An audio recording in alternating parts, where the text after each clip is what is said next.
Guna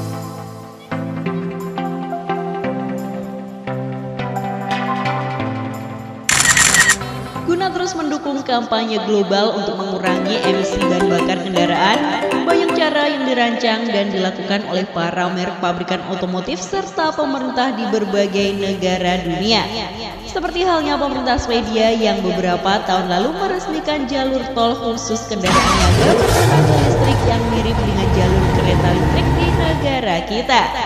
Jalur listrik ini bisa digunakan untuk truk berteknologi hybrid yang sudah dilengkapi dengan pantograf sebagai sistem pengisi tenaga listrik secara langsung. Lalu teknologi seperti apa yang dikembangkan oleh pemerintah Swedia?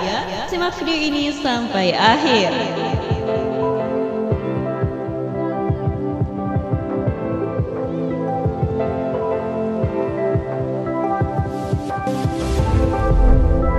Zaman yang semakin modern membuat banyak moda transportasi mulai dari mobil penumpang, sepeda motor, mobil niaga hingga kendaraan besar seperti halnya bis dan truk kini banyak yang beralih menggunakan sumber tenaga listrik. Seperti halnya sebuah truk hybrid di Jerman yang terlihat menggunakan alat mirip kereta listrik di bagian atas kendaraannya. Alat tersebut adalah pantograf, alat yang biasanya berbentuk belah ketupat dan dipasang di atas kereta api listrik hingga truk Eropa zaman sekarang. Teknologi pantograf pada truk ini sekarang dapat digunakan di jalan tol bernama Electronic Highway.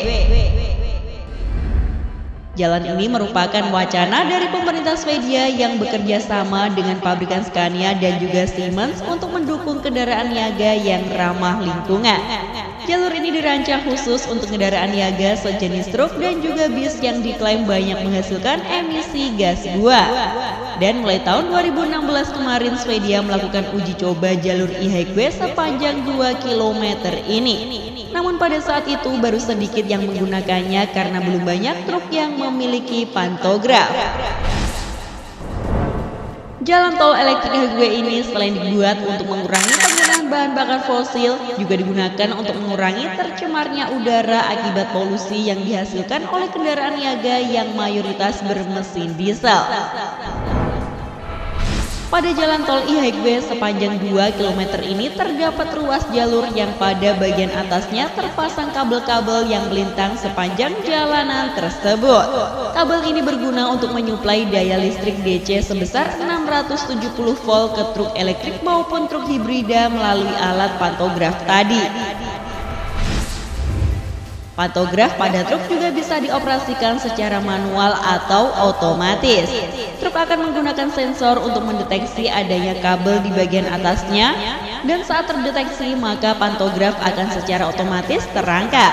Sehingga ketika truk masuk ke jalur e-highway yang memiliki sistem penyaluran listrik, maka tenaga penggerak truk tersebut tidak menggunakan mesin konvensional atau baterai lagi, melainkan tenaga listrik yang disalurkan oleh pantograf dari kabel di atasnya. Untuk mewujudkan teknologi ini, pemerintah Swedia bekerja sama dengan perusahaan truk Scania yang bertanggung jawab sebagai penyedia truk berteknologi hybrid ini. Sehingga dalam waktu dekat seluruh truk yang beroperasi di Swedia telah menggunakan teknologi satu ini. Fasilitas ini menurut pemerintah Swedia bisa menjadi langkah mempercepat kampanye penggunaan teknologi ramah lingkungan secara menyeluruh yang diprediksi akan tercipta dengan sempurna pada tahun 2030. Nah, bagaimana pendapat kalian mengenai konsep jalan raya listrik atau e-highway ini? Dan mungkinkah jika suatu saat dikembangkan di jalanan Indonesia? Tulis pendapat kalian di kolom komentar ya. Sekian informasi dari kami, klik tombol subscribe bagi yang belum dan jangan lupa aktifkan loncengnya untuk mendapatkan notifikasi video terbaru dari kami. Terima kasih telah menonton dan maju terus dunia transportasi Indonesia.